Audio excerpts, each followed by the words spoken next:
Hey everybody, how's it going? Welcome to Superchief Gallery in New York City. What we're doing today is some educational programming.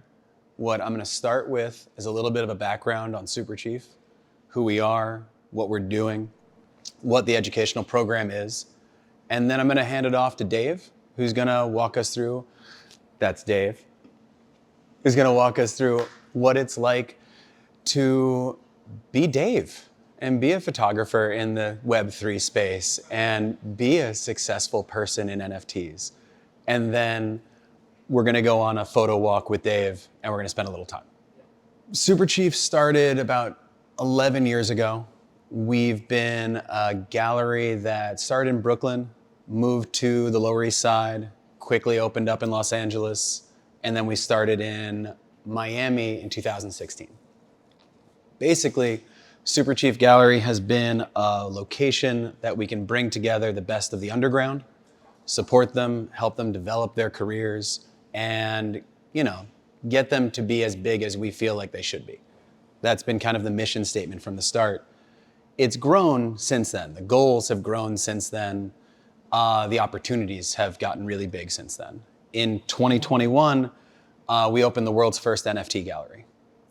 We beat Shanghai by one day and kind of stole the story for our community. These are artists that started from the underground but have made it into museums, that have made it into giant brand campaigns, national, international, the backgrounds for like Coachella, really wonderful things that have been goals, but like always a lurking suspicion in the back of all of our minds that there's no passive income in art. You have to stay making art to survive, and you have to stay really in this really difficult position as an artist. And I think that something we've wanted to tackle with this whole NFT Web3 moment is royalties. It's artist royalties that create a symbiotic relationship with the collector. It's royalties that allow artists to have a passive income and also engage with their community as it grows in a way that can elevate them as an artist. The opportunity that we found has been, that's the sentiment in the art community at large. This is how everyone feels. This is a creative form of expression, digital art, all art that can exist digitally, all art that gets reinterpreted via blockchain to be expression that has value. It's a global opportunity. It's a global sentiment. So what we've been doing lately, and I'm very proud of it, is building sister gallery relationships internationally. We as Superchief have a gallery in New York, Los Angeles, Miami right now. We're building relationships in Korea, Tokyo, several places throughout Europe. And really the goal is to just be able to unite this wave behind the ethos that we're all really excited about. What we're doing with education is a little bit more of a grassroots situation. We want to be providing education, understanding about what Web3 is, hyper-focused on a community-to-community level. So what we're doing today is we're engaging with Dave and his community.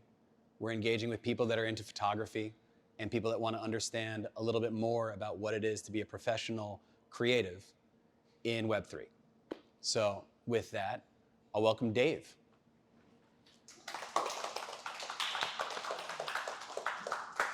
I'll just give you the whole stage. Cool. Hello, everybody. Nice to meet you. So my name is Dave Krugman. I'm a photographer by trade, but I do a lot of other things. I also run a community called ALLSHIPS, as in all ships rise with the tide. Sterling, raise your hand. Sterling is one of my co-conspirators in those efforts. And basically, I've been kind of making a living off of building internet communities since like 2011, which is a long time ago now. But along the way, I've noticed a few things. One of the things that I noticed is that we're all kind of building these empires on land we don't own. And I just mean that, like, if I build up a huge Instagram following or a TikTok following or a YouTube following, I don't actually like have any equity in that audience besides what they allow me to have. At any moment, they can deplatform me. I'm not afraid of that personally, but like I fear that for other artists. I'm keep it pretty PC, but it can just be taken away from you. You don't actually have like a stake in the success of the company. Or there could just be some algorithmic change. As a photographer who is making a living on Instagram, when they had to start competing for attention share with TikTok, all of a sudden, they don't care about still photos. They adjust the algorithms to promote video, and all my views plummet. And then when I go to my clients and my people that advertise with me on my account, they're like, what's going on? You used to get 20,000 views, now you're getting 10. Like, how do we don't want to pay the same amount, right? So it really wrecks the bottom line of my business. Just these things that have nothing to do with me, arbitrary changes that are aligned with the business interests of the platforms and not with the creators. So I say all that to say that I started ALLSHIPS as kind of like a little escape zone for artists that want to learn how to build systems that they have a little bit more equity in. It's for us to build on land that we own. You can look at the internet like real estate, right? So it's like, do you want to, like what Mark Zuckerberg is doing is he like owns the biggest patches of real estate. He's like a digital landlord, slumlord or something like that. And he will literally try to extract as much value from the real estate that you're renting. You're renting your identity from him, right? And he will extract as much value of that as he can, no matter the consequences. And we've seen those consequences unfold over the past few years with misinformation and election stuff and blah, blah, blah. So ALLSHIPS was my kind of counterattack. Doomed to fail, I'm sure. But it was kind of my counterattack in the sense that I wanted to start owning the communities that I was spending so much time building. I mean, I put a countless amount of time and energy, blood, sweat, and tears into building up my Instagram account to the hundreds of thousands. And now it's like, you don't really reach, those numbers aren't real. Like, you don't reach hundreds of thousands of people, you reach a few thousand people. So I wanted to make sure that whenever I'm putting in effort, I'm kind of owning I have equity in the thing I'm building. So that was really important to me. So that's why I started ALLSHIPS. So I started as my little spaceship, but the idea is that for everyone, we can help teach them, we can make it a platform for people. And the other thing that we love to do is stuff like this, bring people together. We have a dining club, we throw concerts, a lot of people in this room have been to our parties. We throw down, and it's very much like, just show up, everyone's welcome, there's no list, just come in. And then that's where a lot of the important relationships are built that we can continue to build these internet communities that can drive value. We have a couple other layers, like we operate as a little bit of an agency since we have such a deep creative network. We know writers, poets, dancers, actors, graphic designers, concept artists. So when a brand needs some help creatively, they can also come to us and we can work with them that way. And we work with other companies to throw events and stuff like that. So that's a bit about me and ALLSHIPS. My personal path is that I've always been obsessed with photography. I was at summer camp when I was really young, and I went into this darkroom class, and I just to this day, I can see the whole room, like this red light, and I saw the image, the way that darkroom photography works, for those that don't know, there's photosensitive paper, and when you expose it to light, it flips these silver molecules back, either A or B, right? So it's like a polarization. And that's how you get the scale, the gradient of black and white. And so you can make black and white photography through this chemical alchemy. That to me was really, really beautiful. And I could never stop chasing that sensation it was like magic in front of me. So all through my life, I was kind of told, people like my teachers would always ask, oh, what do you want to be when you grow up? And I'd be like, oh, I want to be a photographer. I want to be an artist. And they're just like, that's a hobby. What do you really want to do? And I'm like, that always sat really wrong with me. So it's a big part of my mission to prove that a creative life is possible. So I sadly didn't, I don't know if it's sadly, but I was always pushed away from photography, except for my family, which was very supportive. But as time went on, basically society convinced me that there's no money in the arts. And so I ended up going to Boston University, and I studied psychology and evolutionary psychology. And that ended up being the perfect thing for an artist trying to break out in this modern world, because what I learned is that social media is the biggest psychological experiment ever inflicted upon us.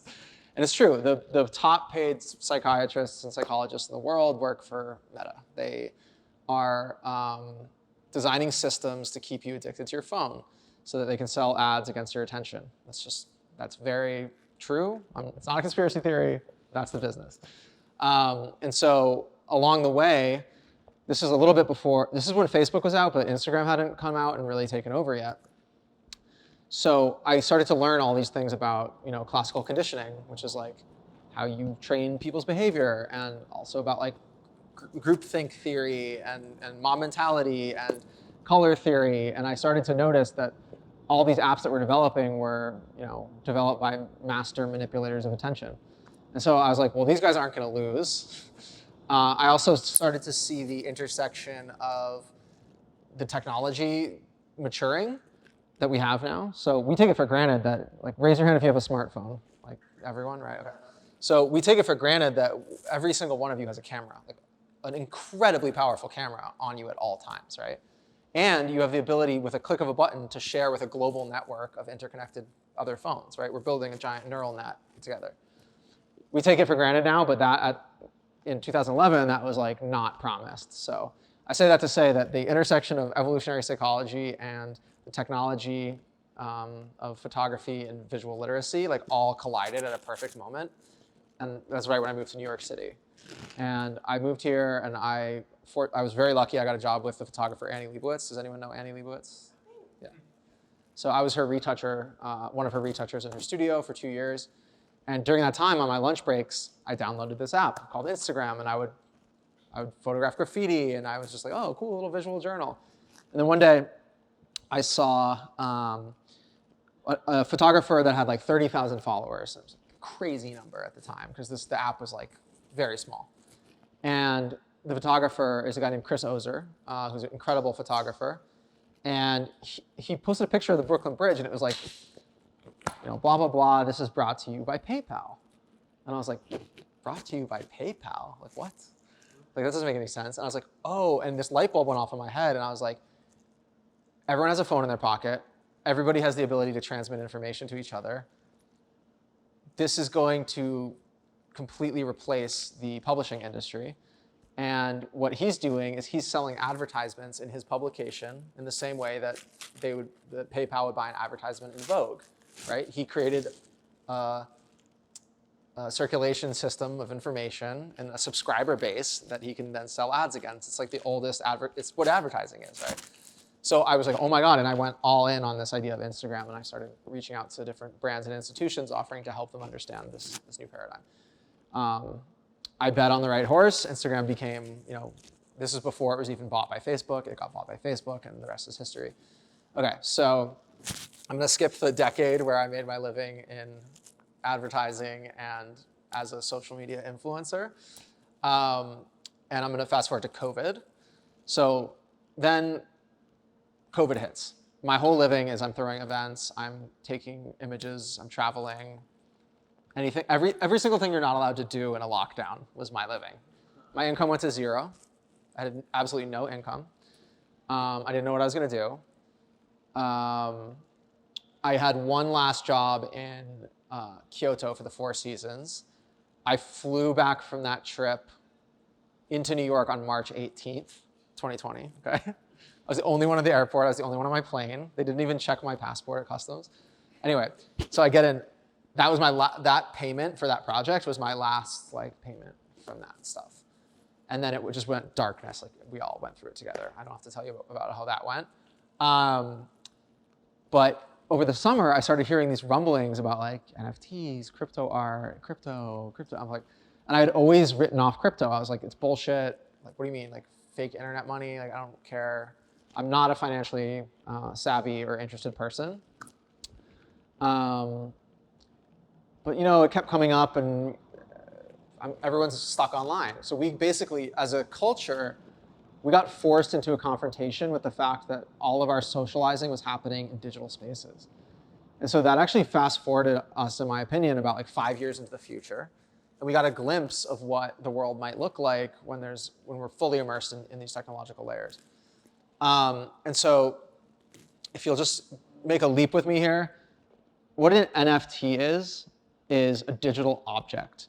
It's a unique, immutable object that you can wrap in different ways. Like you can put art on it, you can make it money, it doesn't matter. It just, the thing that matters is that it's an item that exists in a online space. It's not a tangible physical thing, but it has objectness in the sense that it can be traded, it can be held, it can be collected, it can be put in a vault, it can be sent across the world, it can be used as collateral against other things. We never had digital objects before, because the only way you can do that is with these like cryptographic blockchains, because otherwise everything is a copy of a copy of a copy.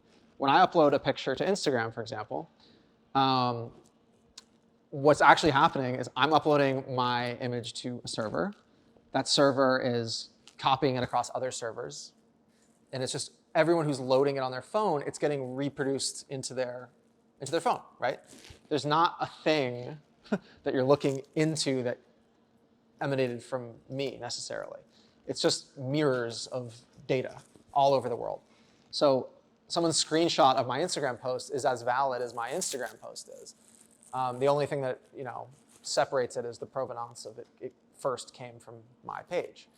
But there's a much better way to track provenance and again, itemness or objectness, and that's with blockchain technology, which is, that's a whole different technical conversation, but just make the leap with me. It exists, it's real.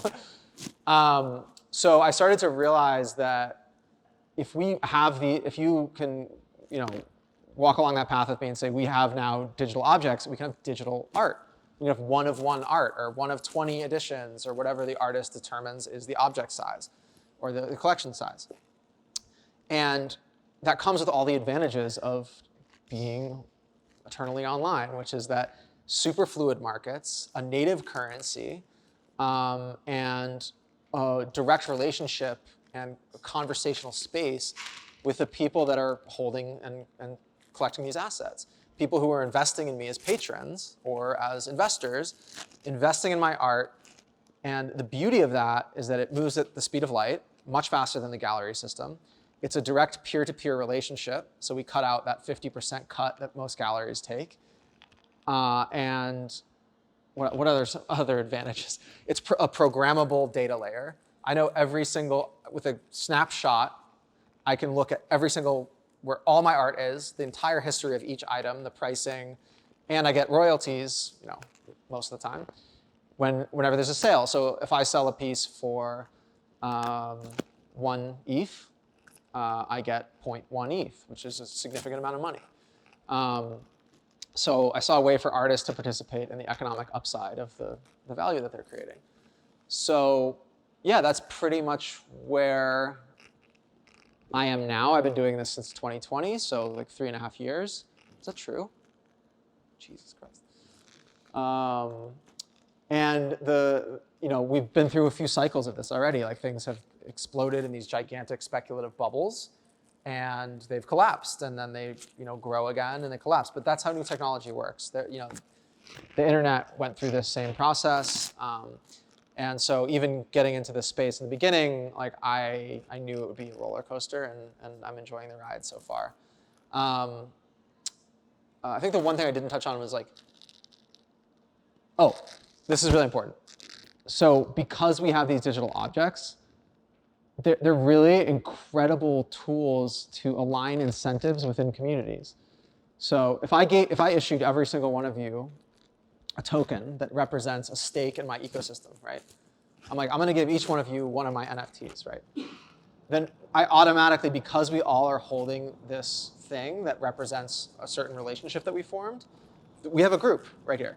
And then because this is on the internet and is all code-based with smart contracts, I could be like, okay, let's make a group chat that you can only access if you have this one key that I issued to you, right? And so what that allows us to do is create super dynamic communities where our incentives are aligned, because I have a project called Drip Drop. I don't know why I look behind me like there's behind me. I have a project called Drip Drop that is 1,000 pictures of puddles in Times Square, right? Might sound ridiculous, but they're cool. They're like abstract art. It's all just like the universe unfolding in front of you. And I have 540 holders of that. So I have a group of 540 advocates that wants the project to increase in value.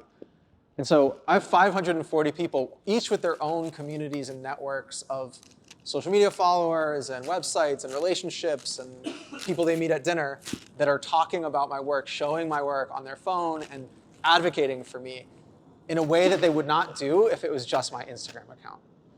They're invested in the future of what we're building together. And the only way you get that togetherness at the level that we have it with crypto art is by allowing people to buy in, like invest in your economic future as an artist. And so that's what's happening, and it's been fun. And right now in the market, it's kind of a big downturn. There's a lot of regulatory crackdowns happening in terms of what are we going to do with cryptocurrencies? What's going to be the future? Are they securities? Is it just collectibles? Like, how are we going to deal with this? And so we're in kind of a little downturn right now. But the encouraging thing for me, from an individual perspective, is that all my projects are, holding their value, and they're trading. There's turnover as people move through their lives, and they need to cash out for different reasons. But I'm really glad to see that the way I've been building slowly and with intention and including people in the conversation and my planning and really building true, real relationships with the people that collect my work, it's been that thesis has proven successful for me as an artist. And I guess I'll wrap this up and just say, I have been able, and I'm very fortunate, with my timing, with my strategizing, with the people who've helped me, but I have made more selling my art, just my pure art, the thing that I want to do with no compromise with brands. The amount I've been able to generate off of that dwarfs the rest of my career. So it's really something that I'm a big advocate for, because now I have creative runway. And when I have a crazy idea to go shoot 1,000 pictures of puddles in Times Square, I have the time, the resources, the energy, and the support to go make that a reality. And then once that idea is good and I funded it, and then I have money to live and to collect art from other artists and help perpetuate the ecosystem, then I can do my next crazy fucking idea, which I have a lot of crazy ideas. And one of the biggest thrills about all this is that I stopped having to compromise with brands and corporations that my incentives are misaligned with. For example, I used to do ads for Coca-Cola or Monster Energy drinks and stuff like that. To me, that's just, I don't drink Coca-Cola. I don't like soda. I don't think people should drink a lot of it. It's probably bad for you. But there was a time when I would leap at the opportunity to incorporate a can of Coke into my art. And now if I want to do that, it's my choice. And I also have a tremendous amount of leverage because I don't have a guillotine over my head being like, you got to pay your rent. So I guess that will end my rant. If anyone, before we go outside, I'm happy to, if anyone has any questions, I know I just talked at you forever.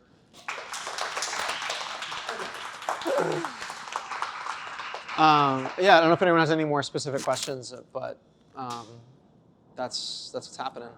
How many people in here call themselves photographers or take photographs? Anyone? Sweet. Okay, cool. So I think everybody should participate in the craft of photography. I think that when everyone got smartphones, a lot of people in my industry were mad, and they were like, "Oh, if everyone's a photographer, there's no room for us," or "No one's a photographer." It's just people, when they participate in something, they appreciate it more. And so I've never seen people care more about photography than they do today, and I think it's great. It's great for professional photographers. It's great for amateur photographers and everywhere in between. One thing I'll say before we go outside is that photography is not about the camera. It's about the art of observation. And the beautiful thing about being a photographer and having a photographer's mindset is that you can do it all the time. You just walk around, you don't have to take your camera out, look at the way light is hitting something, look at the way, people are interacting with each other, look at the way somebody is like handing money back from the newspaper stand, look at the details, look at the street art, look at the different stickers on a light post. You can zoom into infinite fractal beauty of the world without a camera, and that's why it's so fun.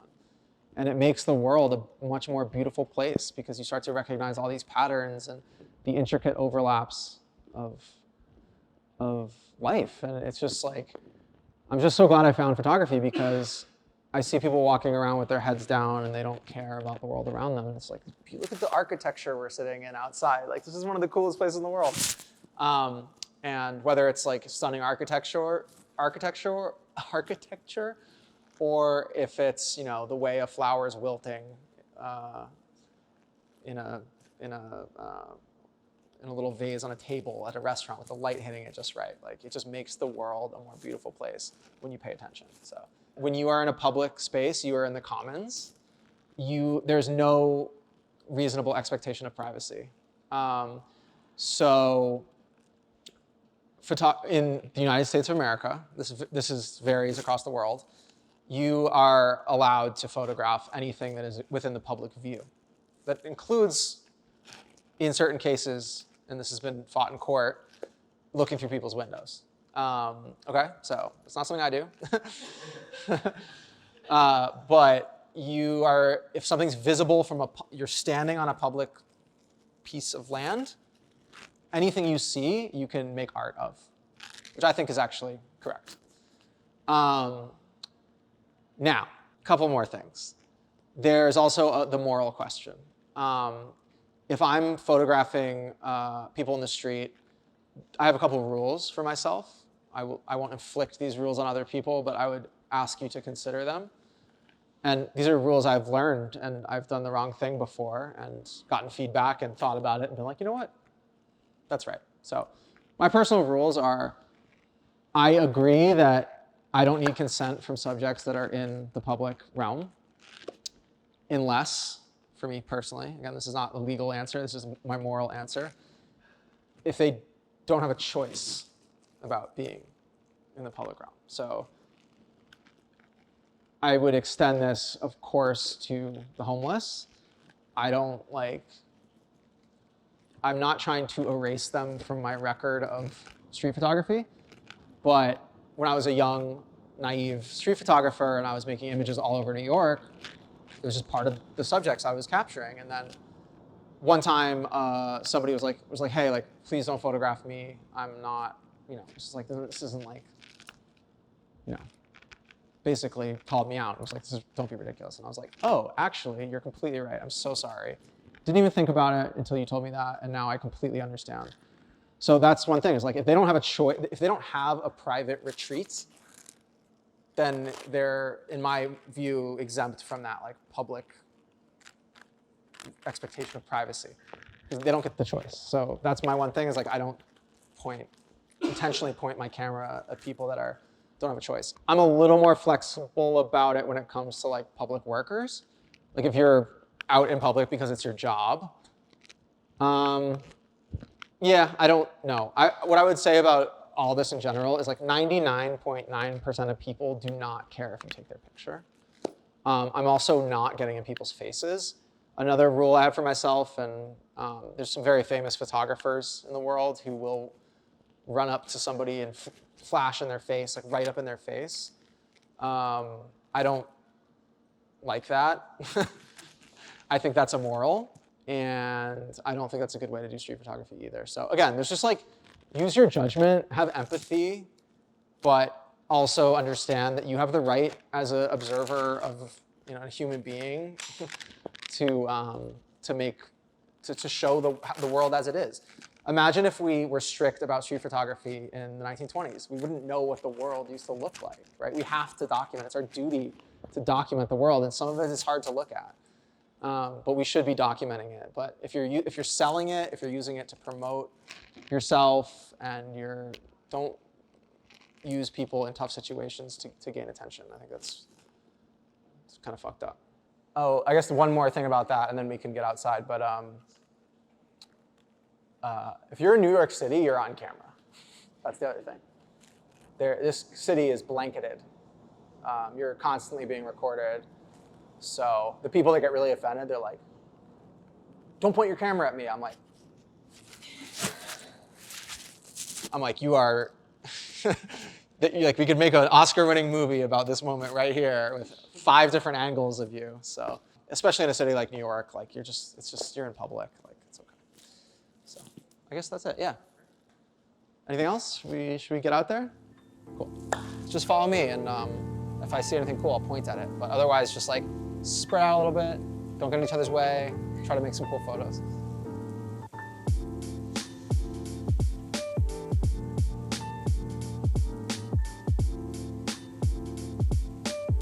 For those curious, this is exactly what I'm talking about. Like, we're in a super crowded location, but if you look up to that window, see that one guy on his phone?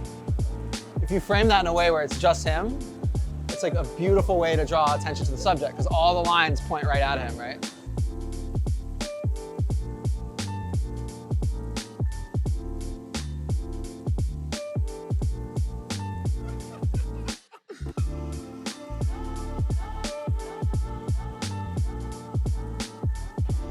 Outside?